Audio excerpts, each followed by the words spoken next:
সেজন্য আমরা কেউ জাহান্নামে যদি না যাইতে চাই, এই সূরার এই আয়াতগুলোর আলোকে এই নির্দেশনা আমাদের ফলো করা জরুরি। জাহান্নামীরা এবার বলবে ক্বালু লাম নাকু মিনাল মুসাল্লিন। এক নাম্বার কারণ হিসাবে বলবে লাম নাকু মিনাল মুসাল্লিন, আমরা জাহান্নামে আসার এক নাম্বার কারণ আমরা মুসল্লি ছিলাম না। মুসল্লি কাকে বলে?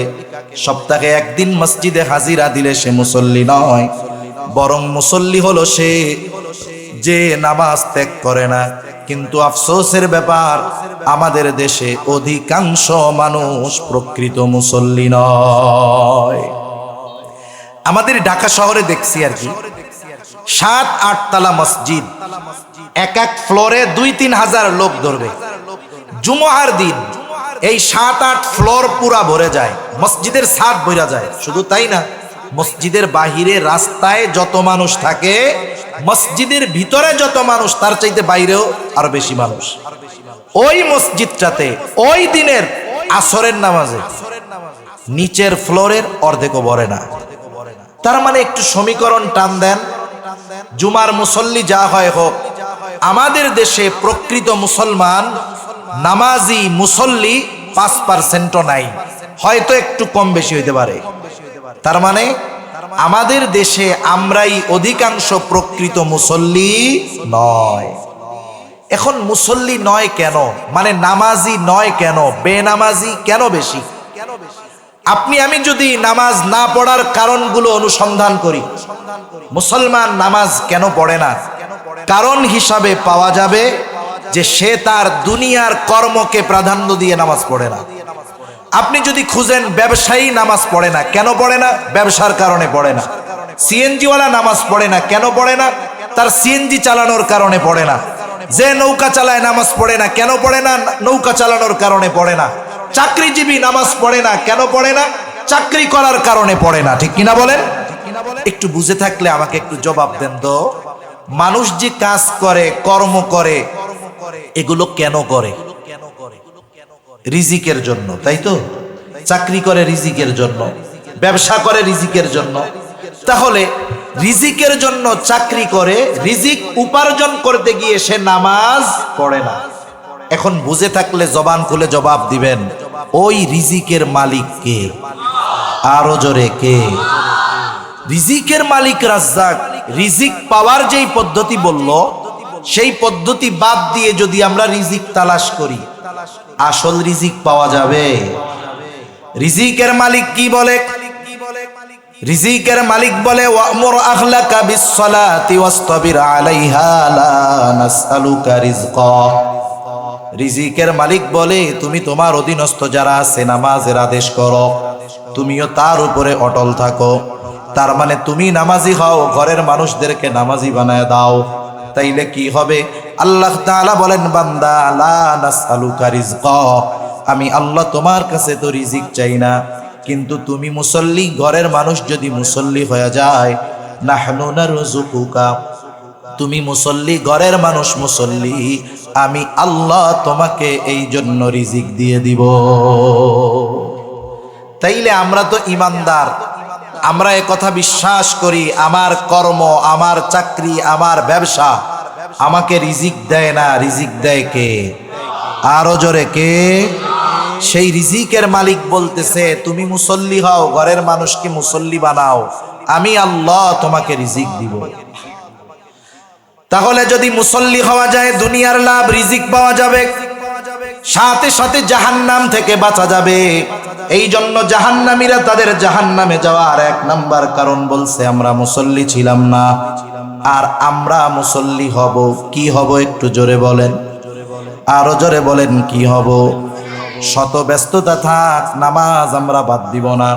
এইবার 2 নাম্বার কারণ, তারা বলবে ওয়ালাম নাকু নুতঈমুল মিসকিন, আমরা মিসকিনদেরকে খানা দিতাম না। সাধারণভাবে মানুষকে খানা খাওয়ানো ফজিলতের কাজ। কেউ যদি নিঃস্বার্থভাবে আল্লাহর জন্য খানা খাওয়ায়, একজন গরিব মানুষও যদি একজন কোটিপতিকে আল্লাহর সন্তুষ্টির জন্য খানা খাওয়ায়, ফজিলত আছে। রাসূলুল্লাহ সাল্লাল্লাহু আলাইহি ওয়াসাল্লামের কাছে এক লোক আসছে, জিজ্ঞাসা করতেছে আইয়ুল ইসলামি খাইর, ইসলামের মধ্যে সর্বোত্তম কাজ কোনটা? নবীজি সাল্লাল্লাহু আলাইহি ওয়াসাল্লাম উম্মতের রূহানি ডাক্তার, তিনি একই প্রশ্নের ক্ষেত্রে ব্যক্তিভেদে বিভিন্ন জবাব দিতেন। এই ব্যক্তির এই প্রশ্নের জবাবে নবীজি বললেন তুতাইমুত তাআম ওয়া তাকরাউস সালাম আলা মান আরাফতা ওয়া মান লাম তারিফ, তুমি মানুষকে খানা খাওয়াও, আর পরিচিত অপরিচিত সবাইকে বেশি বেশি সালাম দাও। তার মানে সাধারণভাবে কেউ যদি আল্লাহর সন্তুষ্টির জন্য খানা খাওয়ায়, ফজিলত আছে না নাই?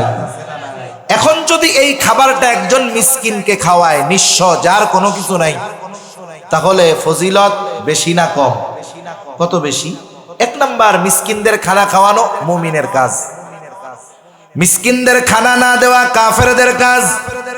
আল্লাহ তাআলা কোরআনুল কারীমের মধ্যে ছোট্ট একটা সূরা মাউনের মধ্যে কাফেরদের কয়েকটা ত্রুটির কথা বর্ণনা করেন। এর মধ্যে একটা দোষ, একটা ত্রুটি হলো ওয়ালা ইয়াহুদ্দু আলা তাআমিল মিসকিন, কাফেররা মিসকিনদের খাবার দেয় না, আর মোমেন আমরা মিসকিনদের খাবার দিব। মিসকিনদের খানা দিলে ফজিলত কি? আমি যদি নিজে খানা দেই, অপরকে যদি খানা খাওয়াইতে বলি, এতে লাভ কি? যারা বলে না তাদের ক্ষতি কি? সূরা ফাজরের মধ্যে আল্লাহ সুবহানাহু ওয়া তাআলা মানুষের রিজিক সংকীর্ণতার 4টি কারণ বর্ণনা করছেন। 4 কারণের মধ্যে একটা কারণ ওয়ালা তাহাদ্দুনা আলা তাআমিল মিসকিন। অর্থটা এইরকম যে তোমরা নিজেরাও তো মিসকিনদের খানা দাও না, সাথে সাথে অপরকে খানা দিতে তোমরা উৎসাহ প্রদান করো না।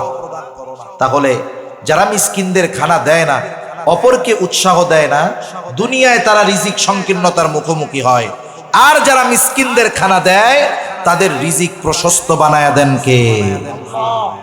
সাথে সাথে ওই মিসকিন যদি আমার আপনার প্রতিবেশী হয়, তাইলে ওই প্রতিবেশী অভুক্ত মিসকিনকে খানা দেওয়া শুধু ফজিলতের কাজ নয়, ঈমানি দায়িত্ব। কারণ রাসূলুল্লাহ সাল্লাল্লাহু আলাইহি ওয়াসাল্লাম বলেন লাইসাল মুমিন আল্লাযী ইয়াশবাউ, ওই ব্যক্তি মুমিন নয় যে পেট পুরে খায় আর তার প্রতিবেশী তার পাশে অভুক্ত কাটায়। সেজন্য এই যে রমাদান মাস আসতেছে, রোজার মাস, অনেকে হয়তো আমরা প্ল্যানিং করতেছি এখন থেকে অনেক কিছু। এই পরিকল্পনা যেন শুধু আমার পরিবার এবং আমাকে কেন্দ্রিক না হয়, আমার আশেপাশে যারা গরিব অসহায় আছে, আমি তাদেরকেও আমার এই পরিকল্পনার মধ্যে শরীক রাখবো ইনশাআল্লাহ। রাখা যাবে না? আমি 10 কেজি খেজুর নিজের জন্য কিনছি, আমার প্রতিবেশীরে হাফ কেজি কিনে দিলে সে খুশি হবে। আমার অ্যাবিলিটি যদি থাকে, একটু চনা কিনে দিলাম, কিছু টাকা দিলাম যে মন যা চায় কিনো, পরিবারকে কিনে দিও, এটা ঈমান সম্পৃক্ত বিষয়। তাহলে জাহান্নামীরা জাহান্নামে যাওয়ার দ্বিতীয় কারণ যে তারা মিসকিনদের খানা দিত না, আমরা দিব। তৃতীয় কারণ ওয়া কুন্না নাখুদু মাআল খাইদিন, আমরা অনর্থক মজলিসে যারা মগ্ন থাকতো তাদের সাথে গিয়ে বসতাম। অনর্থক মজলিস জাহান্নামে যাওয়ার কারণ হবে। এখন আমরা কোন ধরনের মজলিসে বসবো, কোন ধরনের মজলিসে বসবো না, এর সুন্দর একটা নীতিমালা আছে। বুজুর্গানে দিন বলেন, তোমরা ওই ধরনের মজলিস পরিহার করো, ওই ধরনের মজলিসে বসবা না যেই মজলিসের মধ্যে দুনিয়া এবং আখিরাত এই দুই জাহানের কোনো কল্যাণ নাই। অমন মজলিস থেকে তোমরা বেঁচে থাকো। মনে করেন এমন মজলিস যেখানে দুনিয়ার কল্যাণ আছে, বৈধ কল্যাণ, এটাও ভালো। আর যদি দ্বীনি মজলিস হয়, এই যে বসছেন দ্বীনি মজলিস, এই ধরনের দ্বীনি মজলিস যদি হয়, তাইলে তো ভালোর উপরেও ভালো। এই মজলিসগুলোর দ্বারা দুনিয়ারও উপকার, আখিরাতের উপকার। এর বাইরে যত মজলিস হয়, আমাদের অঞ্চলগুলোতে চায়ের দোকানগুলো অনর্থক মজলিসের এক একটা ফ্যাক্টরি, কারখানা, যেখানে বসে অনেক অনর্থক কথা হয়। ওই ধরনের মজলিস থেকে বাঁচবো। 4 নাম্বার, কিয়ামতের প্রতি আমরা দৃঢ় বিশ্বাস রাখবো। এই 4টা বিষয় যদি অর্জন করতে পারি, আশা করা যায় জাহান্নাম থেকে বাঁচা যাবে। আল্লাহ সুবহানাহু ওয়া তাআলা জাহান্নামীরা এই সূরার আলোকে যেই 4 কারণে জাহান্নামী, এই কারণগুলো থেকে আমাদের বেঁচে থাকার তৌফিক আল্লাহ দান করুন। সকলে বলি আমিন। সাল্লাল্লাহু আলাইহি ওয়াসাল্লামের উপর আমি আপনাদের খেদমতে পবিত্র কোরআনুল কারীমের অন্যতম প্রসিদ্ধ একটি সূরা সূরা মুদ্দাসসির থেকে কয়েকটা আয়াত তিলাওয়াত করেছি। আল্লাহ তাআলার কাছে তৌফিক চাই, আল্লাহ সুবহানাহু ওয়া তাআলা অল্প সময়ের মধ্যে কিছু কথা আমাকে আপনাদের খেদমতে বলার সুযোগ করে দেন, যে কথাগুলো আমাদের সবার দুনিয়া এবং আখিরাতের জন্য কল্যাণকর হয়। সকলে বলি আমিন।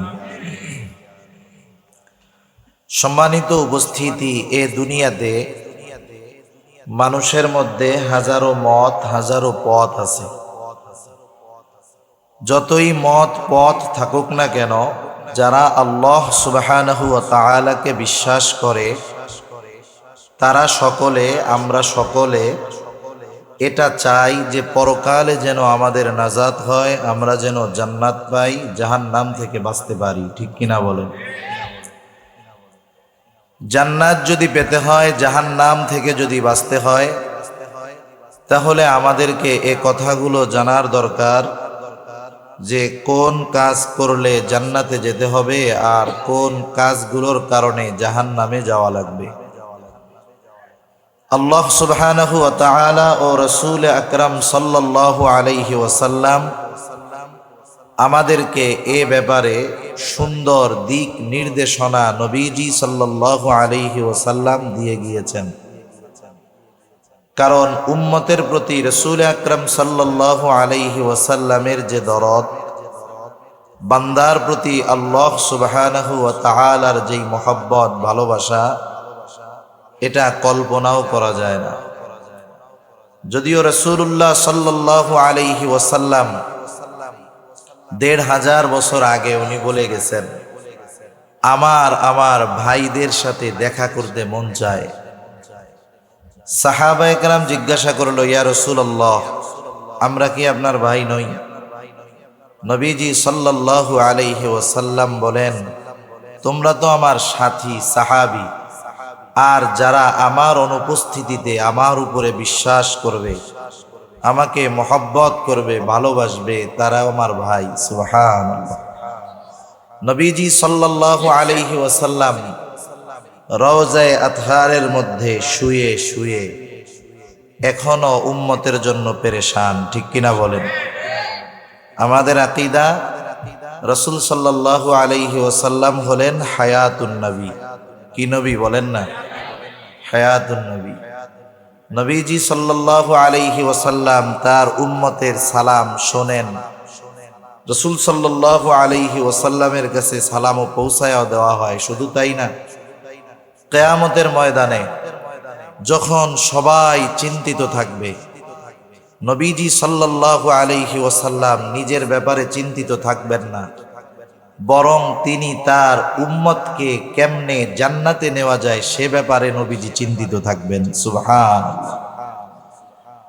সেই নবী সাল্লাল্লাহু আলাইহি ওয়াসাল্লামের কাছে আল্লাহ সুবহানাহু ওয়া তাআলা যে ওহী প্রেরণ করেছেন, এগুলোর মধ্যে আল্লাহ তাআলা আমাদেরকে জাহান্নাম থেকে বাঁচার, জান্নাতে যাওয়ার পথ নির্দেশিকা আল্লাহ তাআলা আমাদের জানায়া দিয়েছেন।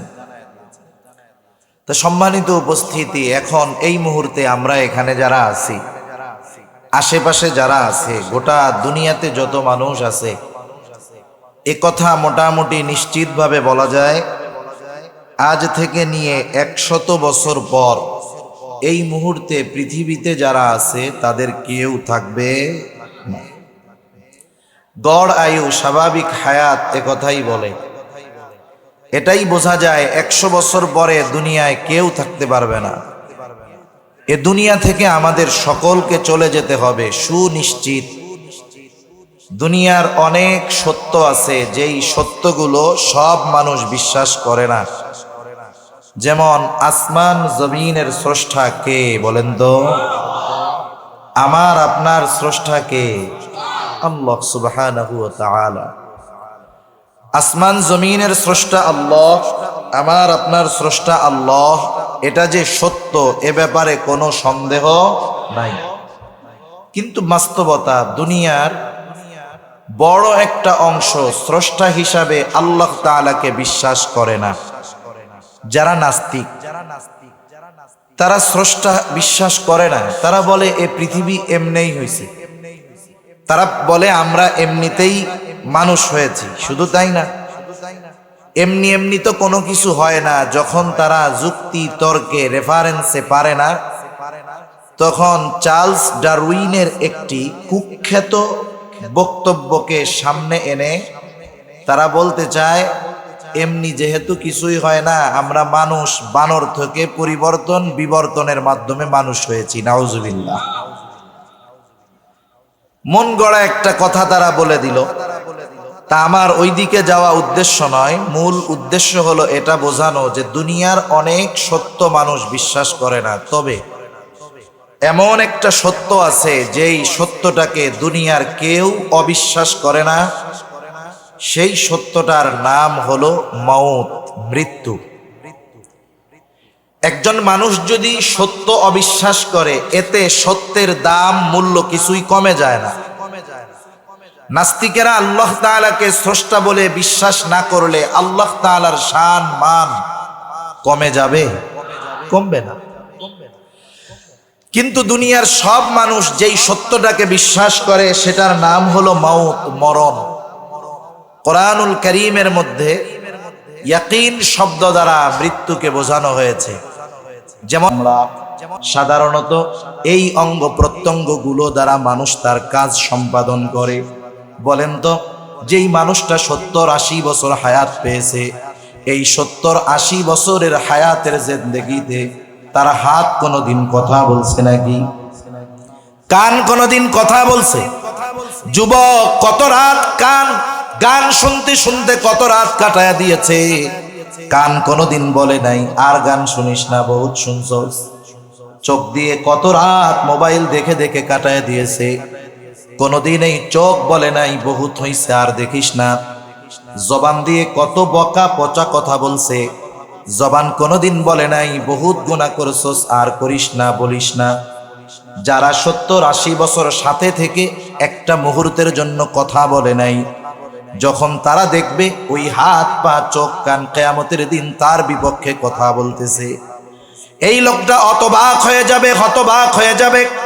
সে এবার জিজ্ঞাসা করবে, ক্বালু লিজুলুদিহিম লিমা শাহিদতুম আলাইনা, এই চামড়া কেন আজকে তোমরা আমার বিপক্ষে সাক্ষী দাও, আমাদের বিপক্ষে সাক্ষী দাও। তার মানে সে কেমন যেন বলতে চায়, দুনিয়ায় তো কথাবার্তা বলতে পারতা না, আজকে কেমন করে কথা বলো আর আমাদের বিপক্ষে তুমি সাক্ষী দিচ্ছ। তার এই কথার জবাবে অঙ্গ প্রত্যঙ্গ জবাব দিবে, ক্বালু আনতাকানাল্লাহ, আজকে আমাদের কথা বলার ক্ষমতা যিনি দিয়েছেন তিনি কে? দুনিয়ায় আল্লাহ তাআলা কথা বলতে মানা করছে তাই বলি নাই, কিন্তু আজকে তো আল্লাহ তাআলা কথা বলার ক্ষমতা দিয়েছে। এই জন্য আজকে তোমার সব কর্মের খবর, যেহেতু আমি সাক্ষী, আমি চোখ দিয়ে তুমি এই গুনাহগুলো করছো, আমি কান দিয়ে এই গুনাহগুলো করছো, আমি হাত দিয়ে গুনাহগুলো করছো, আমি তোমার গুনার সবচাইতে বড় সাক্ষী।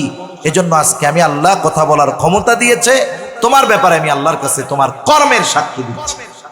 আরো সাক্ষী আছে, আমি আর ওদিকে যাব না। এখন বলেন, অনেক সময় দুনিয়ায় মিথ্যা সাক্ষী পাওয়া যায়, অনেক ক্ষেত্রে সত্য সাক্ষীকে হুমকি ধামকি প্রলোভন লোভ দিয়ে মিথ্যা সাক্ষ্য দেওয়ানো যায়।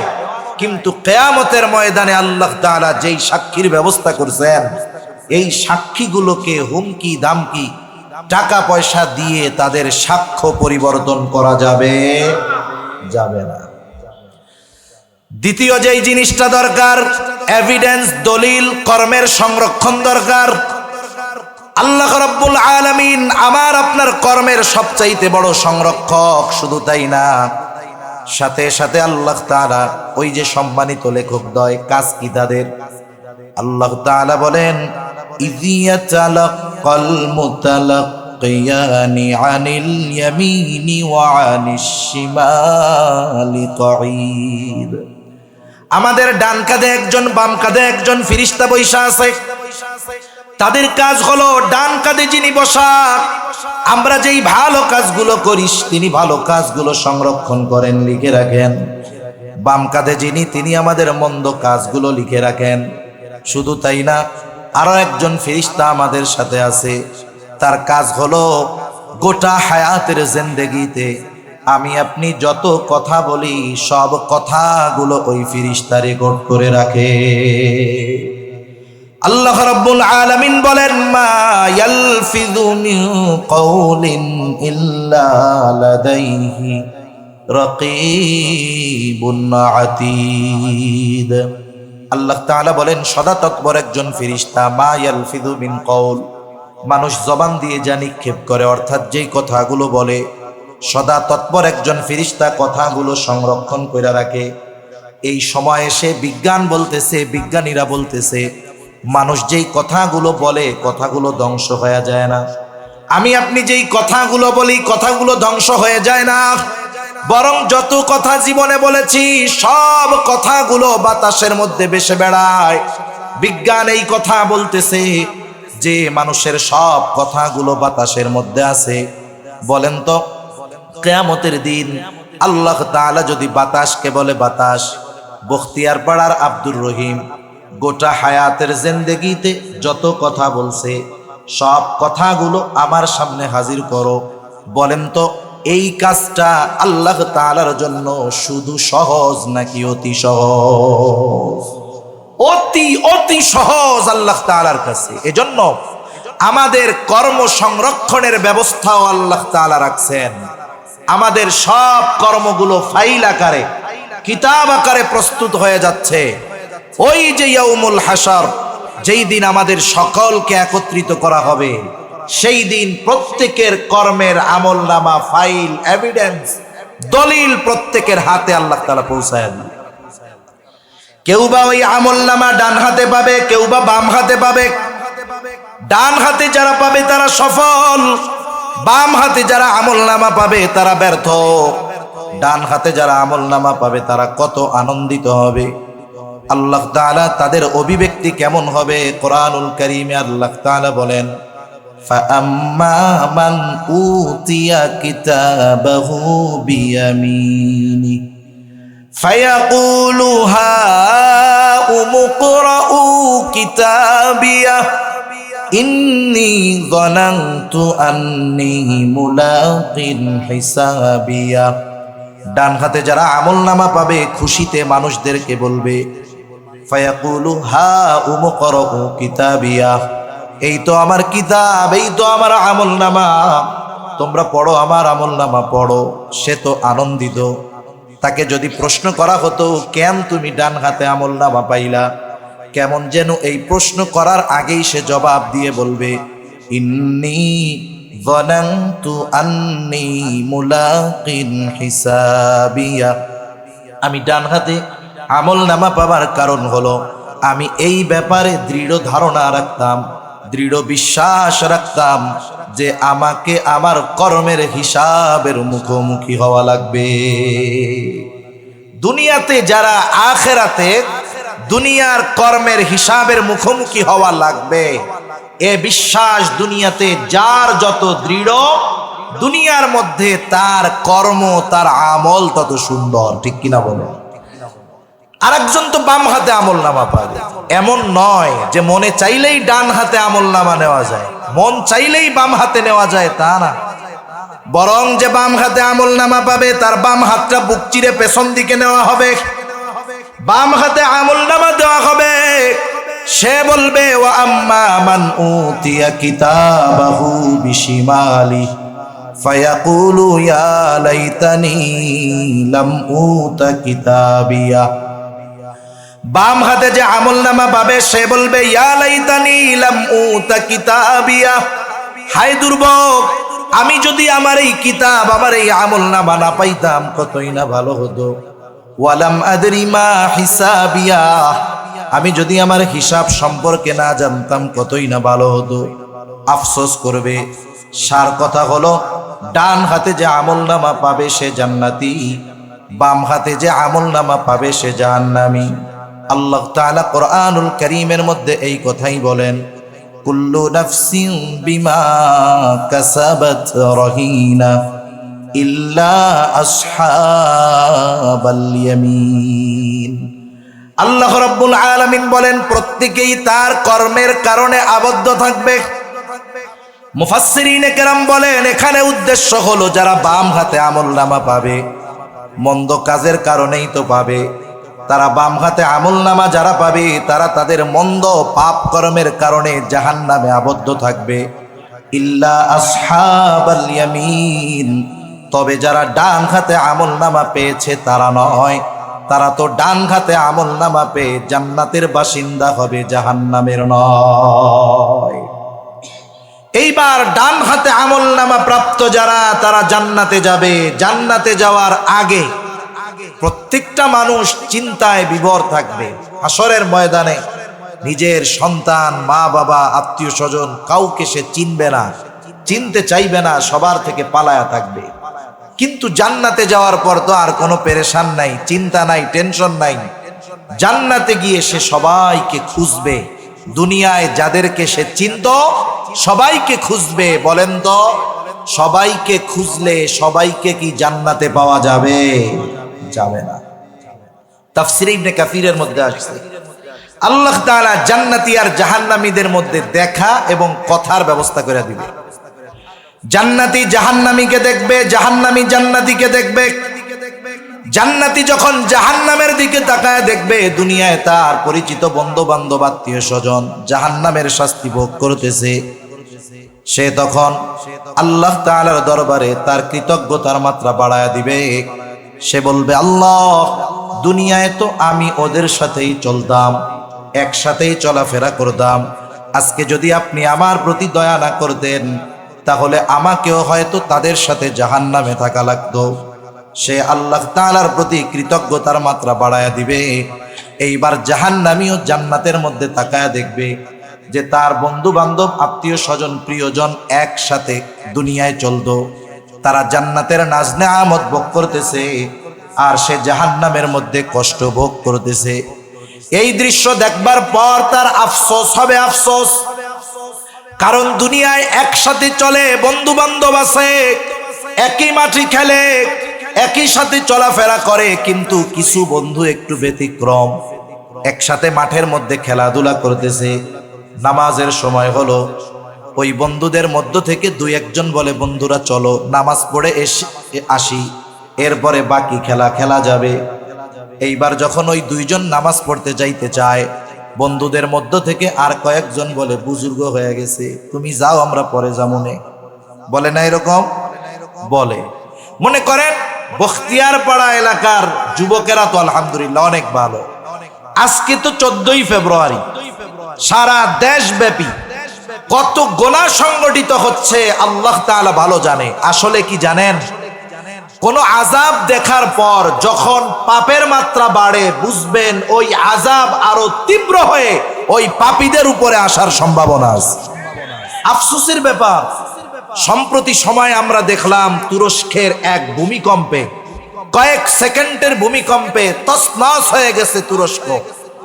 এরপরেও আমাদের মধ্যে অনুশোচনা বোধ জাগে না যে পাপের কারণে ওই ধরনের শাস্তি আসে। জমিনে আল্লাহ জালজালা বাড়ায় দেয়, জমিনে কম্পন বেড়ে যায়, অথচ এর পরেও আমাদের কিছু মানুষ যত আযাব দেখে কেমন যেন তাদের অবাধ্যতার মাত্রা আরো বেড়ে যায়। তা কত অপরাধ চলতেছে। হয়তো বন্ধু বান্ধবের মধ্যে কেউ কেউ বলছে যে দেখ ভাই, 14ই ফেব্রুয়ারি আমরা গান টান এসব করতে পারবো না, আল্লাহর ভয় আছে, তোমরা করলে করো, আমরা পারবো না, কিন্তু না করা ভালো। তখন বন্ধুরা কি বলে, দৌড় বেটা, এখন তো যুবক, এখন তো উপভোগের সময়, এনজয়ের সময়, বাদ দে, বুড়া হইলে ভালো হয়ে যাবো।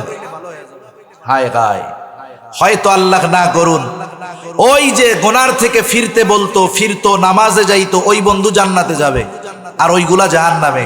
যখন তাকায় দেখবে যে হায় হায়, নামাজের 5টা মিনিট সময় যদি ওর সাথে সেই দিন যাইতাম তাহলে তো আজকে আমিও জান্নাতে থাকতে পারতাম।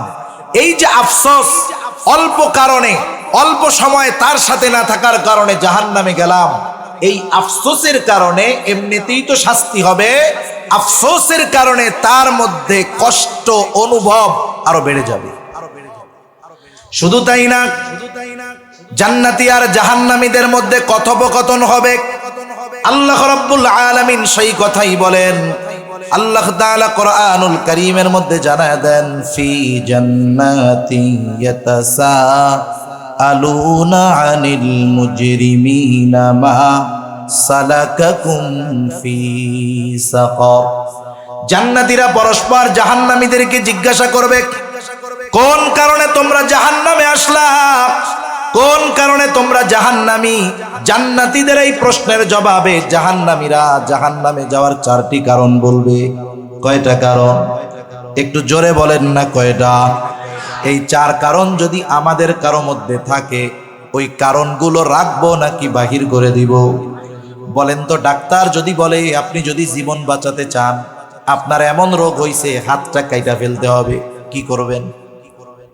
শুধু কাটবেন না, টাকা দিয়া কাটবেন। কাটার পরে যদি সুন্দর হয়, ডাক্তারের প্রশংসা কইরা বলবেন, দেখছো ডাক্তার কত ভালো ডাক্তার, একেবারে সমান কইরা কাটছে। অথচ হাত একটা ফালায়া দিছে, টাকাও দিলেন, প্রশংসাও করলেন। আফসোস, আমরা জীবন বাঁচানোর জন্য হাত ফালায়া দিতে দ্বিধাবোধ করি না, টাকা দিয়া উল্টা আরো হাত ফালায়া দেই। অথচ জাহান্নাম থেকে বাঁচার জন্য আল্লাহ তাআলা কিছু নির্দেশনা আমাদের দেন। আমরা জীবন বাঁচানোর জন্য এত কিছু করি, জাহান্নাম থেকে বাঁচার জন্য কিছু জিনিস আমরা ত্যাগ করতে পারি না। এটা আমাদের জন্য আফসোসের ব্যাপার। 5-6 মিনিটের মধ্যে 4 কারণ বলে আমি আলোচনা শেষ করব, একটু খেয়াল দিয়ে শুনবো ইনশাআল্লাহ। আচ্ছা, ঠিক আছে। তাহলে জাহান্নামীরা 4টি কারণ বলবে। কয়টা কারণ? আরো জোরে বলেন কয়টা? বলেন তো। আমি শুরুতে বলেছিলাম, দুনিয়ার মধ্যে হাজারো মত থাকতে পারে, পথ থাকতে পারে, কিন্তু আল্লাহ তাআলাকে যারা বিশ্বাস করে কেউ জাহান্নামে যাইতে চায় না, ঠিক কিনা বলেন? সেজন্য আমরা কেউ জাহান্নামে যদি না যাইতে চাই, এই সূরার এই আয়াতগুলোর আলোকে এই নির্দেশনা আমাদের ফলো করা জরুরি। জাহান্নামীরা এবার বলবে, ক্বালু লাম নাকু মিনাল মুসাল্লিন। 1 নাম্বার কারণ হিসাবে বলবে, লাম নাকু মিনাল মুসাল্লিন। আমরা জাহান্নামে আসার 1 নাম্বার কারণ, আমরা মুসল্লি ছিলাম না। মুসল্লি, মুসল্লি কাকে বলে? সপ্তাহে 1 দিন মসজিদে হাজিরা দিলে সে মুসল্লি নয়, বরং মুসল্লি হলো সে যে নামাজ ত্যাগ করে না। কিন্তু আফসোসের ব্যাপার, আমাদের দেশে অধিকাংশ মানুষ প্রকৃত মুসল্লি নয়। আমাদের ঢাকা শহরে দেখছি আর কি, 7-8 তলা মসজিদ, এক ফ্লোরে 2-3 হাজার লোক ধরবে।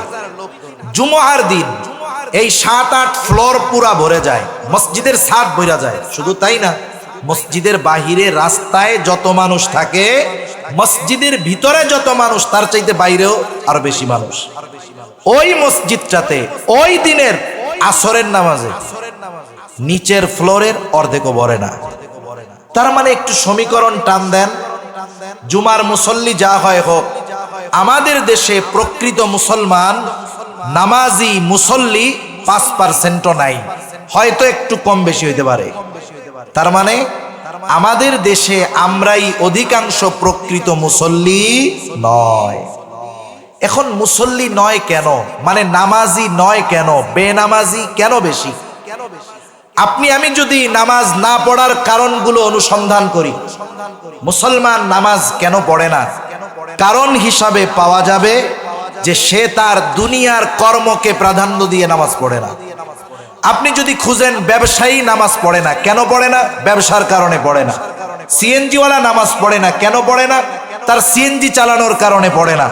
যে নৌকা চালায় নামাজ পড়ে না, কেন পড়ে না? নৌকা চালানোর কারণে পড়ে না। চাকরিজীবী নামাজ পড়ে না, কেন পড়ে না?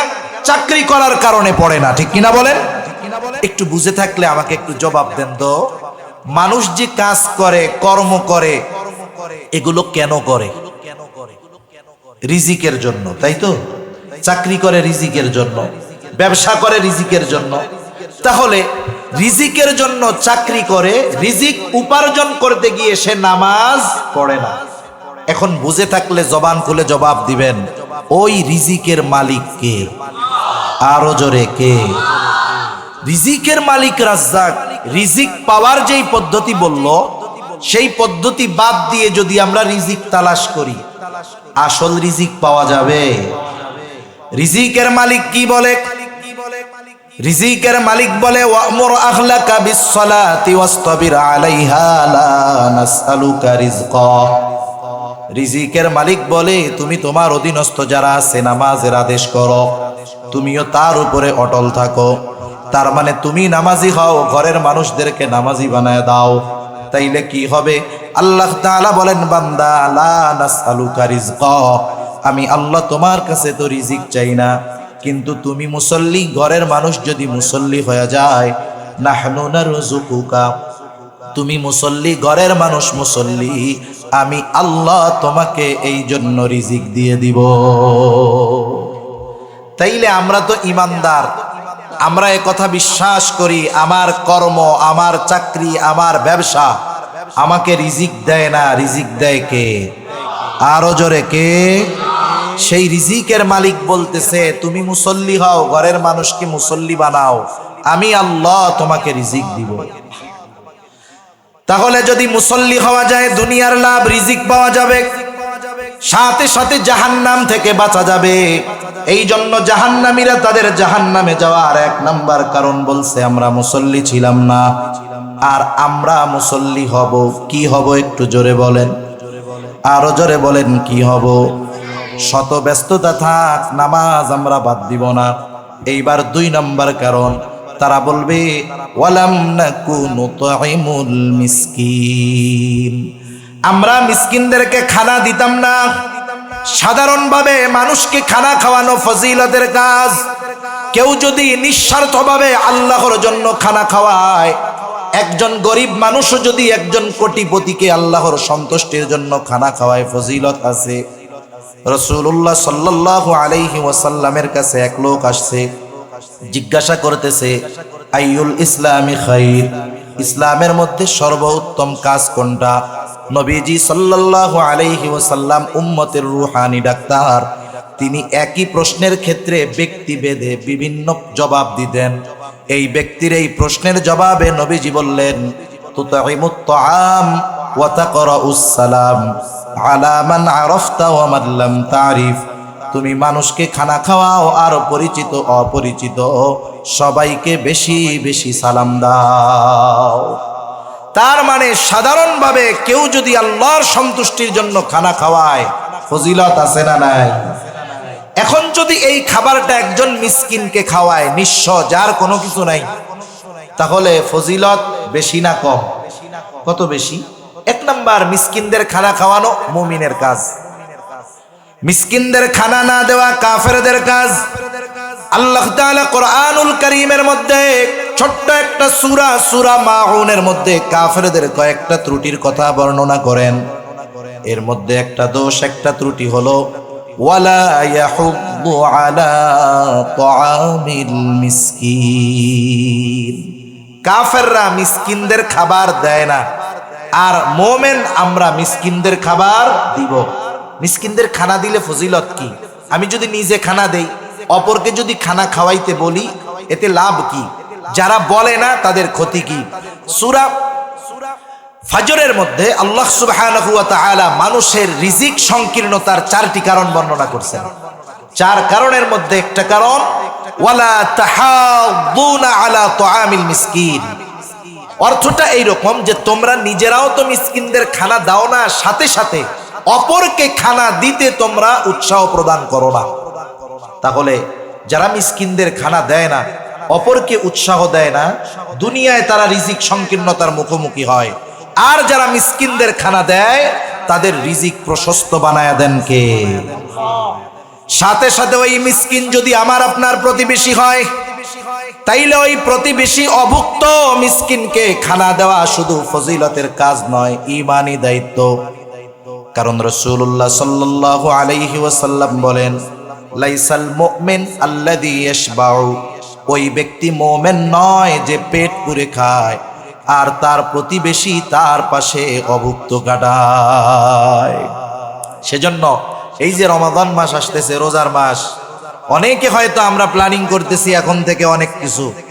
এই পরিকল্পনা যেন শুধু আমার পরিবার এবং আমাকে কেন্দ্রিক না হয়, আমার আশেপাশে যারা গরিব অসহায় আছে আমি তাদেরকেও আমার এই পরিকল্পনার মধ্যে শরীক রাখবো ইনশাআল্লাহ। রাখা যাবে না? আমি 10 কেজি খেজুর নিজের জন্য কিনছি, আমার প্রতিবেশীরে হাফ কেজি কিনে দিলে সে খুশি হবে। আমার অ্যাবিলিটি যদি থাকে একটু চনা কিনে দিলাম, কিছু টাকা দিলাম যে মন যা চায় কিনো, পরিবারকে কিনে দিও, এটা ঈমান সম্পৃক্ত বিষয়।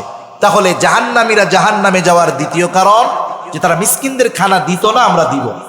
তৃতীয় কারণ ওয়া কুন্না নাখুদু মাআল খাইদিন, আমরা অনর্থক মজলিসে যারা মগ্ন থাকতো তাদের সাথে গিয়ে বসতাম। অনর্থক মজলিস জাহান্নামে যাওয়ার কারণ হবে। এখন আমরা কোন ধরনের মজলিসে বসবো, কোন ধরনের মজলিসে বসবো না, এর সুন্দর একটা নীতিমালা আছে। বুজুর্গানে দিন বলেন, তোমরা ওই ধরনের মজলিস পরিহার করো, ওই ধরনের মজলিসে বসবা না যেই মজলিসের মধ্যে দুনিয়া এবং আখিরাত এই দুই জাহানের কোনো কল্যাণ নাই। অমন মজলিস থেকে তোমরা বেঁচে থাকো। মনে করেন এমন মজলিস যেখানে দুনিয়ার কল্যাণ আছে, বৈধ কল্যাণ, এটাও ভালো। আর যদি দ্বীনি মজলিস হয়, এই যে বসছেন দ্বীনি মজলিস, এই ধরনের দ্বীনি মজলিস যদি হয় তাইলে তো ভালোর উপরেও ভালো। এই মজলিসগুলোর দ্বারা দুনিয়ারও উপকার, আখিরাতেরও উপকার। এর বাইরে যত মজলিস হয়, আমাদের অঞ্চলগুলোতে চায়ের দোকানগুলো অনর্থক মজলিসের এক একটা ফ্যাক্টরি, কারখানা, যেখানে বসে অনেক অনর্থক কথা হয়। ওই ধরনের মজলিস থেকে বাঁচবো। 4 নাম্বার, কিয়ামতের প্রতি আমরা দৃঢ় বিশ্বাস রাখবো। এই 4টা বিষয় যদি অর্জন করতে পারি, আশা করা যায় জাহান্নাম থেকে বাঁচা যাবে। আল্লাহ সুবহানাহু ওয়া তাআলা জাহান্নামীরা এই সূরার আলোকে যেই 4 কারণে জাহান্নামী, এই কারণগুলো থেকে আমাদের বেঁচে থাকার তৌফিক আল্লাহ দান করুন। সকলে বলি আমিন। ওয়া আখিরু দাওয়ানা আনিল হামদুলিল্লাহি রাব্বিল আলামিন।